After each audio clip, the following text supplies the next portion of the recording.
মানে মানে অ্যাম্বুলেন্স ছুটছে, লোকে লোকে লোকারণ্য।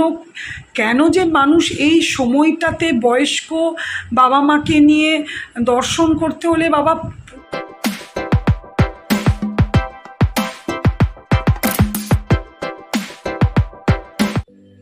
Good morning and welcome back to my channel Shubhamita's lifestyle. আর আমি শুভমিতা বলছি। আশা করি তোমরা ভালো আছো। আমি এখন খুব ভালো আছি। কালকে রাত্রেবেলায় আস্তে আস্তে যে বয়স হচ্ছে এবার বোঝা যাচ্ছে। কত বড় বড় উপোস করেছি আমি, কিন্তু এখন একটুখানি শরীরটা খারাপ লাগছে। তার কারণ হচ্ছে নিজের সংসার।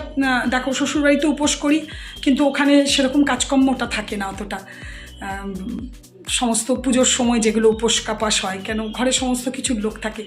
এখানে কি সমস্ত সংসারের কাজ করে সমস্ত কিছু করে উপোস করে পুজো দিতে একটুখানি মানে রাতের দিকে একটুখানি শরীরটা একটুখানি মনে হচ্ছিল না ছেড়ে দিয়েছে আর ভালো লাগছে না কিছু করতে।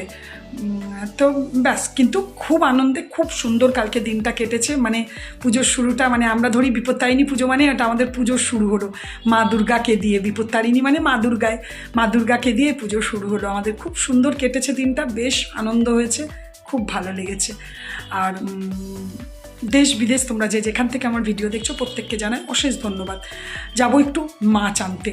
ফ্রিজে অল্প করে মুরগি আছে, কিন্তু মন সাই দিল না। আমি ওই যে বলি, তো যাই একটুখানি মাছ নিয়ে আসি। দেখি মাসি বসেছে, দেখতে পাচ্ছি। কতটা পাবো জানি না, কেন বেজে গেছে 10টা। স্বাভাবিকভাবে দুদিন ধরে এখানে 90% বাড়িতেই মাছ খাইনি। সোম মঙ্গলবার বুধবার আজকে একটু মাছের দোকানে একটু হ্যাপা তো হবেই। তো ঠিক আছে, আমি যাই, ঘুরে আসি। যা পাবো, যা বাজার করবো তোমাদের সাথে অবশ্যই শেয়ার করবো। চলো। যে জিনিসটা ভয় পেয়েছিলাম সেটাই হলো। মাসির কাছে কোনো মাছ নেই, আছে লইট্টা মাছ, যেটা সচরাচর আমরা খাই না। চলে এলাম এই দেখো বড় বাজারে।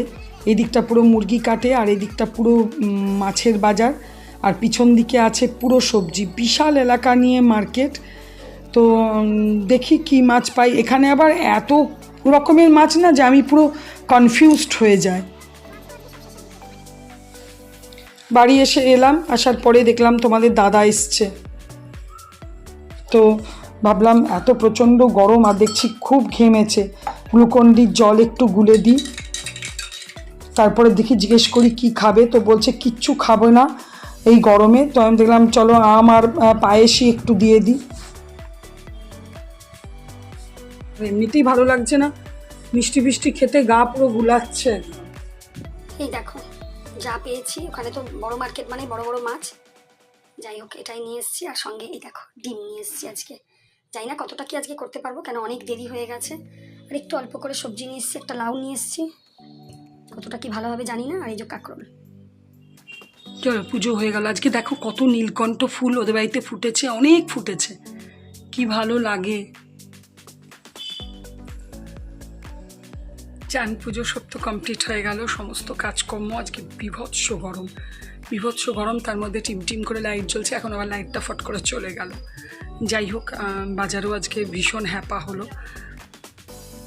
সেই কোনো রকম করে একটু মাছ নিয়ে এসেছি। চলো রান্নাবান্না করবো এবার।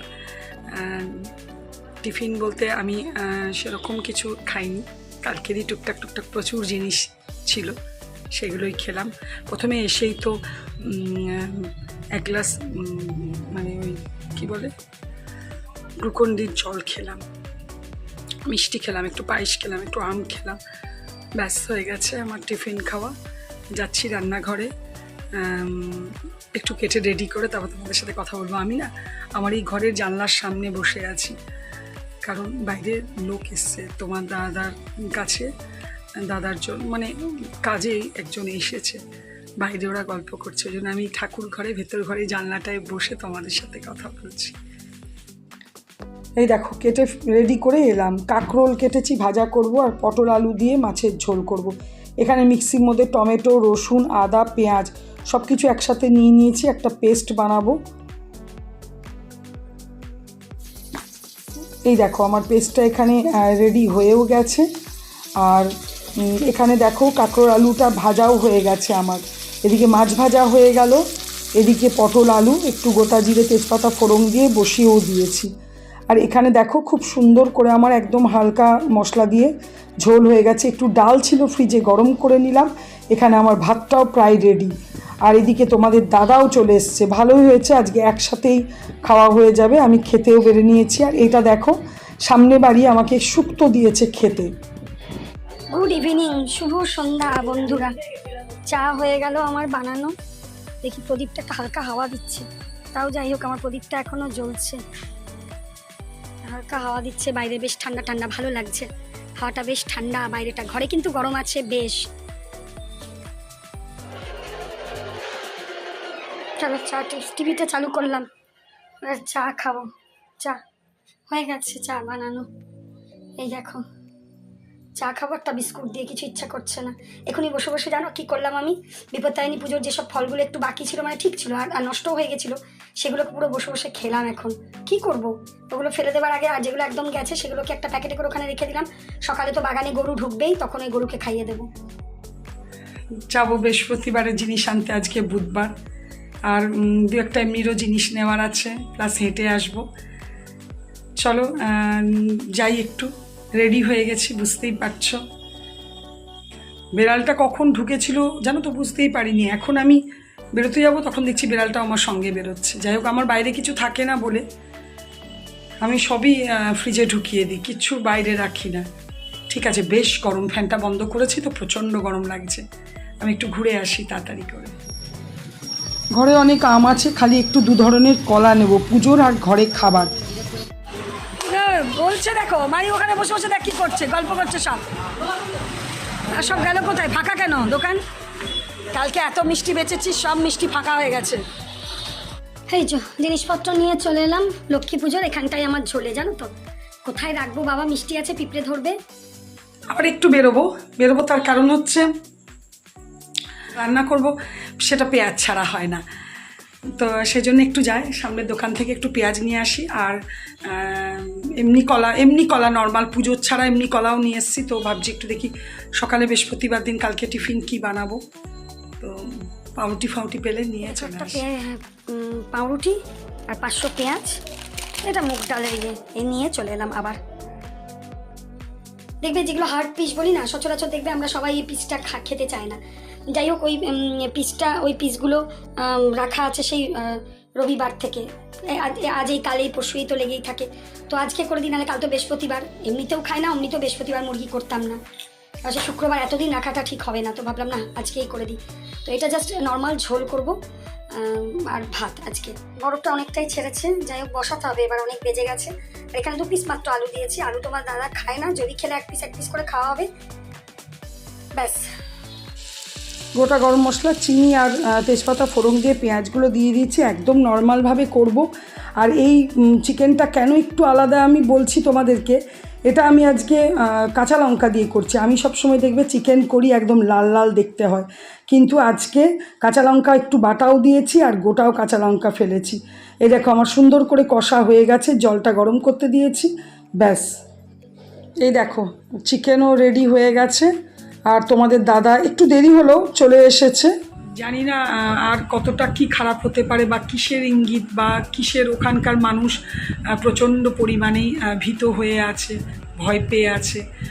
স্বাভাবিক যে কিসের ইঙ্গিত। এই বছর প্রথম এই ঘটনাগুলো ঘটলো পুরীর সাথে, মানে বুঝতেই পারছো আমি কি বলতে চাইছি।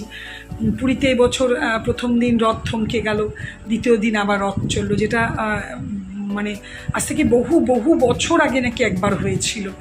তারপরে তো পদপিষ্ট হয়ে মৃত্যু, সেটা তো নয় প্রায় শোনা যায়।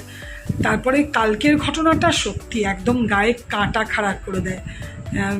তো ওখানকার মানুষ স্বাভাবিকই খুবই ভীত, উড়িষ্যা ভুবনেশ্বর ওখানকার মানুষ, যে কেন এত বড় ঘটনা ঘটে গেল, কিসের সংকেত দিতে চাইছেন মহাপ্রভু, বোঝা তো যাচ্ছে না। ভীষণ ভারী জিনিস একটা, সেগুন কাঠের তৈরি, প্রচুর ওজন টোজনগুলো তো বলছে কন্টিনিউয়াস নিউজে, আমি ঠিক মতো করে অতটা ইয়েও করিনি। তো ওইটা দেখাচ্ছে নিউজে না, গায়ে কাঁটা দিচ্ছে যে ওইটা পড়ে যাচ্ছে, তো যাদের গায়ে পড়েছে 9 জন সেবায়েত ছিল সামনে, যাদের একদম মানে কি পরিমাণে তারা যে অসুস্থ হয়েছে বা মানে আনফিট হয়েছে যে বোঝা যায়। মানে অ্যাম্বুলেন্স ছুটছে, লোকে লোকে লোকারণ্য। কেন যে মানুষ এই সময়টাতে বয়স্ক বাবা মাকে নিয়ে দর্শন করতে হলে, বাবা পুরীর জগন্নাথ দর্শন করতে গেলে অন্য সময় যা, এই সময় যে কেন মানুষ চুজ করে, মানুষ বাচ্চা নিয়ে, বুড়া বুড়ি বাবাকে নিয়ে পদপিষ্ট হচ্ছে, লোকে দেখছে। একটা আমি বুঝতে পারি না যে এই সময়টাতেই কেন মানুষের যাওয়ার। দেখবার ইচ্ছে প্রত্যেকেরই হয়, কিন্তু একটা লিমিট আছে। তো তোমার কাছে তোমার প্রাণটার দাম তো বেশি, হ্যাঁ। তো এইভাবে উপচে পড়ার মধ্যে, তার মধ্যে ওইভাবে ওটা পড়ে যাওয়া খুবই মানে এটা বলছে কখনোই হয়নি। আর নিউজে দেখাচ্ছে কিভাবে পড়লো, বলছে অতিরিক্ত বৃষ্টি হবার জন্য পিছল ছিল, যে কারণই হোক পড়ে তো গেল, একটা অ্যাক্সিডেন্ট হলো, এতে মৃত্যুও হতে। সেবায়েত যারা ছিল তারা নো ডাউট ওরা খুবই মানে ওরা যে জগন্নাথ দেবকে উড়িয়ারা যে কোথায় বসিয়ে রেখেছে, কোন আসনে, আমরাও কোনো ভগবানকে সেই আসনে বসাতে পারবো না। ওদের কাছে জগন্নাথ দেব যে কী জিনিস। তো এটা মানে ঘটনা, কীভাবে পড়ে যাওয়া, মৃত্যুও হতে পারতো। যাই হোক, ভালো আছে বলছে, মানে পুরো থরলি চেক আপ করে ডাক্তার বলেছে না উনি ভালো, মানে যার বেশি ইয়েটা হয়েছে, প্রত্যেক 9 জনেরই হয়েছে, তার মধ্যে 2-1 জনের মানে সাংঘাতিক হয়েছিল, তারা বলছে ভালো আছে। ভগবান করে ভালো থাকুক, কেন ভগবানই তো জানি না কিসের সংকেত দিচ্ছে, কী করছে। সত্যি খারাপ লাগে, ভয়ও লাগে। আর বারবার এটাই প্রত্যেকটা নিউজ চ্যানেল দেখাচ্ছে, প্লাস ইউটিউবে তো যত নিউজ চ্যানেল, যারা নিউজ করে চ্যানেল আছে, তারা প্রত্যেককে কিন্তু এই একটা কথাই বলছে যে রিকোয়েস্ট করছে এই সময় আপনারা প্লিজ আসবেন না বয়স্ক বাবা মাকে নিয়ে বা ছোট ছোট বাচ্চাকে নিয়ে। তো এটা মানা উচিত। দেখবার ইচ্ছে সবার হয়, আমার কি ইচ্ছে হয় না, কিন্তু আমরা এই সময় কখনো যাওয়ার চেষ্টা করিনি। আমি কিন্তু 3-4 বার পুরী গেছি। যাই হোক, চলো, নিয়তি, সব কিছুই নিয়তি। ভগবান যা করবে আশা করি মঙ্গল করবে আর ভালোই করবে, হ্যাঁ, যা হবে ভালোই হবে। চলো, আজকের ভিডিওটা এখানেই শেষ করব। যদি কিছু ভালো লেগে থাকে প্লিজ লাইক কমেন্ট করো, আর অবশ্যই অবশ্যই আমার চ্যানেলটাকে সাবস্ক্রাইব করো। তোমরা ভালো থেকো, সুস্থ থেকো, সাবধানে থেকো। Good night, tata.